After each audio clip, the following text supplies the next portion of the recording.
Hello and welcome to our latest edition of Charity Pulse. I'm joined today by Victor Meldrew. I'm so sorry, I mean Charles Mosquita, Investment Director at Quilter Cheviot. And we also have a skilled navigator joining us today, which is James Saunders from Moore Kingston Smith. And if you want that reference to navigation, it's all to do with the Chief Executive of the Charity Commission at the ICAEW conference. So look that up. Today, we're looking at a really mixed bag of different topics that have come up in the sector. We are finishing on a high, just so that I think it's better for us all to get it out of our system and vent where needed. But we'll start gently with a story about a grant maker closing applications to their programme after almost half of all applicants failed to meet their criteria, which does seem quite a high failure rate. Apparently, the staff were, quote, surprised by the low success rate. But I know Charles and James have experience of different grant-making charities and processes that could be used. So, Charles, I'll come to you first, whether you had any particular reactions to that. Yeah, so I didn't look at this particularly closely, but it appeared to be a part of their grants program, wasn't it? So it was a small grants bit of it. I mean, I think there is a fundamental message here for all grant makers. I think we have become possibly a little bit over reliant on getting too much information in before making decisions. I mean, I know with a trustee hat on at RL Glasspool, we've completely changed the way that we're doing it. But that was mainly because we'd moved from paper-based to online. And then we were finding that we were opening up our grants applications on a Monday morning and having to close it 2 minutes later because we were inundated with. But, you know, one of the measures we had was very much so about applications to success or failure. And I mean, we were up at 95, 96%. And to me as a trustee, I think we have a responsibility. Otherwise, you end up wasting other people's time. But now, in fact, we've gone completely changed the way we're doing it. So we've actually gone out and found our partners, or selected, I think it's 49 of them, and said, here's a chunk of money, you go away and spend it. Here's the sort of criteria we're expecting it to be spent on, and then come back and tell us how you've spent it. But again, even when they come back and tell us how they spent it, I'd be really careful about how much information we require for them, and do we really need it? So I mean, I think the message from this, for me, I mean, I don't know about, because this was Barratt Foundation, wasn't it, Barratt Homes, and a corporate, is that, we're complaining about government and the way that they distribute grants, and that they should be doing multi-year funding and everything else. We really, as a sector, should be setting the example and not putting in great barriers in place, because otherwise it just ends up wasting a hell of a lot of people's time. Absolutely. James, any? Yeah. I've seen some good examples of grant makers, re-engineering their processes in recent years. And the key to me, I think, is to get that balance between the information that's available and required to be read by the applicants. You can't put reams out there and expect everyone to read every page. They'll get frustrated after a couple of minutes and just submit or go away, regardless of what your guidance says. So you've got to have a balance between, punchy, relevant guidance for the applicants and the safeguards against, inappropriate applications progressing. Really, if something clearly isn't meeting the criteria, then it should be rejected. So, the interesting thing for me actually about this particular article was that it said, in sort of with the benefit of review, they said something along the lines of, we're going to re-engineer the process for ourselves and have a process that expects to have a high volume and low success rate, which to me, this is what we've always criticised about, particularly the government applications. That's just wasting everyone's time. It's wasting the applicant's time. It's wasting your own time. High volume, low success rate. You want the exact opposite. You want the right applicants coming through, and wheedling out anything that isn't appropriate at an early stage, not giving them all the chance to get to a later stage and then wheedling them out. Just crazy. That doesn't seemed a very strange conclusion to get to. Yeah, very much, yeah, I think we're making much harder work out of this than is needed. And it seemed as though there was an obvious solution that was being missed, really, rather than disappointing a whole load of people and wasting time. Yeah, they Um, seem to have a bad system, and they're just about to make it much worse. yeah, yeah. So, in other news, we now have some charity investment governance principles that have been published. I think it was this week. It's been a year-long project. It's been a group of charity leaders that have come together and discussed what these principles should be, and they have been now made public.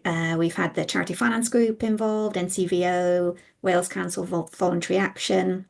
The Charity Commission has been an observer to the project. I would have loved to have been a fly on the wall to the Charity Commission being an observer on this, because I wasn't sure I was in complete agreement with what has been published, or even whether we actually need these charity investment governance principles. But I'm going to come to Charles first, and then James might calm us down again. But let's see, Charles, what you think. I have to say I slightly lost the will to live of reading through these principles, and I attended a session trying to explain what the purpose of them was for. I mean, they've aligned them to the Charity Governance Code, which I'm not quite sure why they've done that. The principles apply to charities in England and Wales, but they hope that it'll be a useful resource for those in Scotland and Northern Ireland. And the other thing, I think, which I sort of cynically think was the main driver behind this, is that they wanted to apply. So for these to apply to the Butler Schloss case, of which, Catherine, I'll leave you to comment on that particular element of it and how momentous that was, and what a big change to charity law that didn't make, despite actually somebody saying it did. And how the investments might conflict with the charity's purposes. I mean, I have to say that, and I didn't ask this question, but having seen the question online, there was one person who put out what problem was the Charity Investment Governance Principle Code trying to solve, and I can't say that I could answer that question. And having read through them, I don't think they add any value. And I suspect this is just going to gather dust on a shelf and will be forgotten about, probably, thankfully. I just couldn't see what this does that is it improves or adds to the Charity Commission guidance, investing money guidance for trustees, the CC14, which I have to say, I mean, I'll applaud the Charity Commission, because I think they have done a fantastic job with the rewrite of the CC14. I think they have put it in really plain language. And my advice to any trustee, staff, or anybody else is forget the charity investment governance principles, whether it's for large, small, or just for cash, and just read CC14, because I think you're going to have much greater benefit out of it. But yes, that was definitely my Victor Meldrew. I'm not just sitting there flabbergasting about what a waste of time they've been. I won't sit on the fence with this one, I'm afraid. James, had you had a chance to dive into I mean, it seems to me it'll be, the results we'll only know in due course, when either there is, the danger is, of course, it conflicts with CC14 in some way that it hasn't been foreseen yet. And in the end, charities and trustees find themselves in some way bound by CC14, whereas maybe the new principles say something different, give the opportunity for something different. Again, this is unknown unknowns, isn't it? To quote a long gone American politician. But I think it'll be whether the principles really help at all and actually are proved to be a help. Whether people will come back in a year's time and go, right, those principles really helped us with our planning or a review. Like Charles, I think it's possibly unlikely, and equally whether it proposes any problems at all. So we'll only know in due course. Yeah. Well, it seems a bit of overkill, I have to say. I have to say, if anybody does find them helpful, I really genuinely would be fascinated to know how and why, because if I am missing it, I'll apologize straight up. But I mean, I know they're not designed for people like me who've been living and breathing this subject all my life, but I have to say, I just think there are better things that we could and should be doing, and this ain't one of them. Yeah, It'll be interesting to get some feedback on that, won't it? Let's see what people think. My next story, I think, would be one where I was just a bit surprised about this. It happened today, in that the Charity Commission has issued a letter to the General Synod of the Church of England, which I thought was just quite a big move in and of itself. And this has come from the Makin review about safeguarding in the Church of England. And there is a meeting of the General Synod next month. But particularly forceful, I thought, was the Charity Commission saying that they have made clear that the time for review has passed and now is the time for action. And the Commission has also made clear their regulatory expectations that the necessary changes must be implemented as soon as possible, with the Church using its legal powers if needed to expedite the action required. So I just thought it is getting in front of, what is a very prominent story. We've heard a lot about the Makin Review and what the Church is or isn't doing about it. But I thought for the Charity Commission to get themselves right into the middle of that story was quite interesting. Where I thought the Commission possibly shouldn't have got themselves right in the middle of a very poorly written story, in my opinion, is the story this week about charity chief executive pay in the sector generally, whether that is too much. I think it was an article originally in the Telegraph, but I have seen a number of comments on this topic generally from different charity chief executives. And I think in general, it was the tone of the comments from the Charity Commission, whether that was supportive, whether that was appropriate for their role, and whether they were informed comments, article or not. So James in particular, I think probably more so on the, not quite the statistics, but the financial reckoning behind, how are these figures even calculated and considered, and what was behind the story in the first place.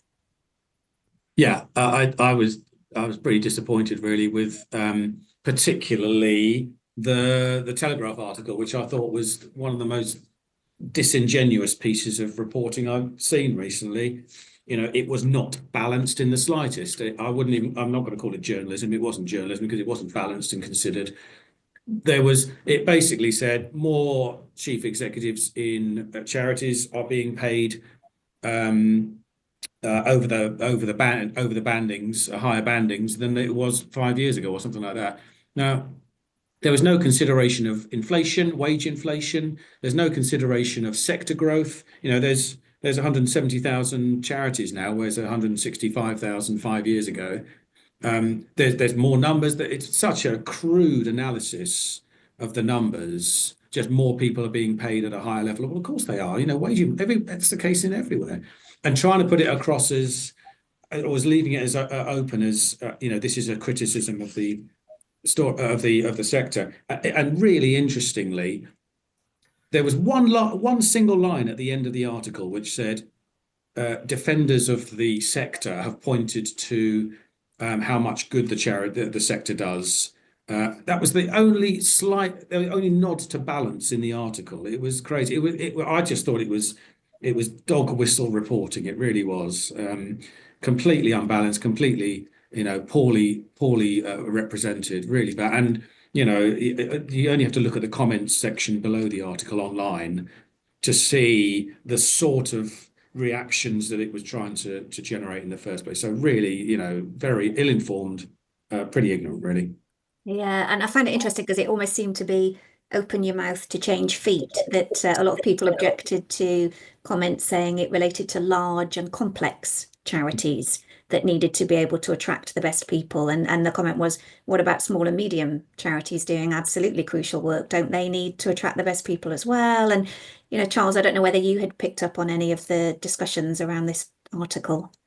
And what I find amazing is that there are two questions the Commission is always going to get asked. One is about too many charities, and the other one is about salary and pay, particularly around chief executives. I mean, it was a shocking article. I mean, they were talking about 44 employees earning over 400,000. Of which 20 of them come from the Wellcome Foundation. But when you actually look at the organisations they're talking about, you've got people like Nuffield Health, church commissioners, and the Charities Aid Foundations. I mean, these are big big businesses, a lot of them. And the Wellcome Foundation is an investment management company. So if you want to recruit the best, unfortunately, you've got to pay for it, whether you approve of it or not. But what I find really frustrating is that nobody ever comes out with the facts.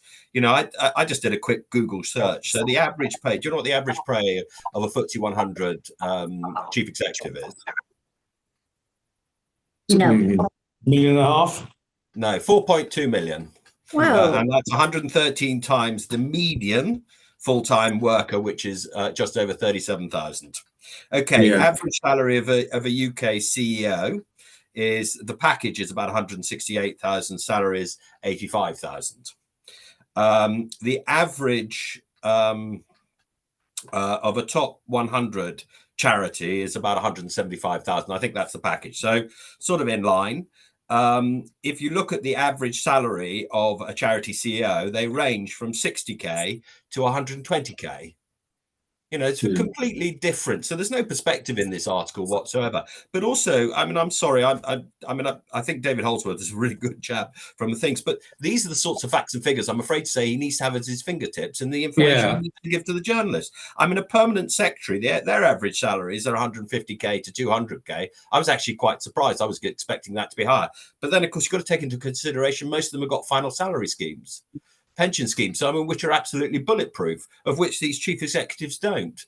And fundamentally, if we want a dynamic, successful charity sector doing amazing work, we've got to pay people fairly for the job that they do. Otherwise, we're just not going to recruit decent people. So, I just find it extraordinary that this whole thing about chief executive salary has been going on for as long as I can remember, and people pointing to particular cases saying, oh, isn't that terrible, mainly because they think nobody in the charity sector should be paid anything, because they should all do it for love, and the fact that they can live on air doesn't matter. So I'm gonna have to say it just beggars belief in my respect. I thought it was a very poor response by the chief executive, David Holdsworth. And I just please, guys, let's get the message out there that actually average CEOs are actually paid a reasonable amount and do a fantastic job, most of them. Hear, hear. Now I'm going to leave that there, Charles. Now you've got it out. I'd like you to lower your blood pressure. So thank you, everyone, for tuning in to this latest episode of Charity Pulse.